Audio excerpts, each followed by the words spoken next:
Here's an absolutely hilarious story.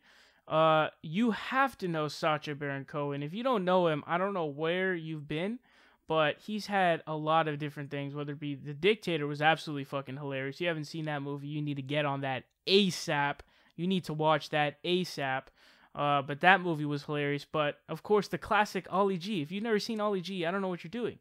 I mean, if you want, for starters, you're a lefty and you want to see it, just check out his interview with Noam Chomsky. It's hilarious. Utterly hilarious. Ollie G is fucking hilarious. But he does this interesting thing with that character specifically he would get these interviews with all these serious people, but he would be such a clown. And so it'd be kind of weird. And I'm still not really sure how they got those set up. I think they had him set up by like BBC or some shit like that, or some serious name. But then he would just come out as, this like rap guy. And it's hilarious. It's unbelievably hilarious. But he's coming back.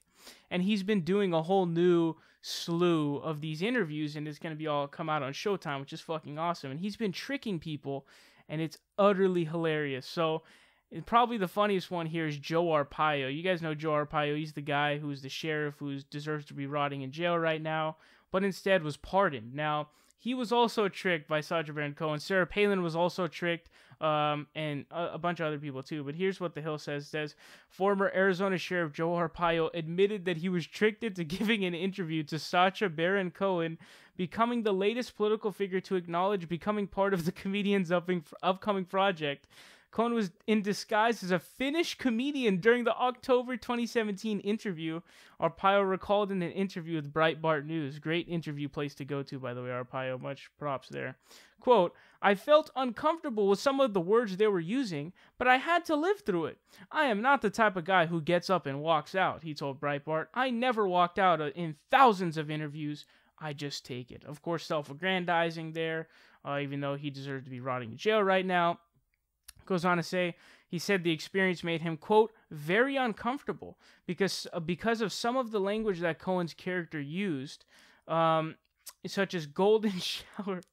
He said he documented the experience in a personal memo shortly after the interview. Quote, something told me I had better document this.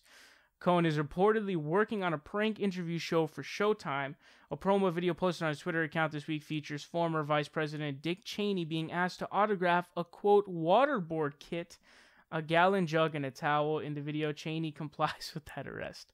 So it's going to be unbelievably hilarious. By the way, you guys might remember Roy Moore. You have to. He was also tricked, and he came out saying, oh, I'm going to file a lawsuit if I'm defamed. And it's so fucking funny, man, because all these douchebags and dickbags are being tricked into these interviews. And where else do you really see these? This is honestly, I'm sure someone has done it before, but to this level, man, I mean, come on, I can't wait to watch this. If this is anywhere close to, Borat or any of those movies or Ollie G, I'm totally watching this, and you should too.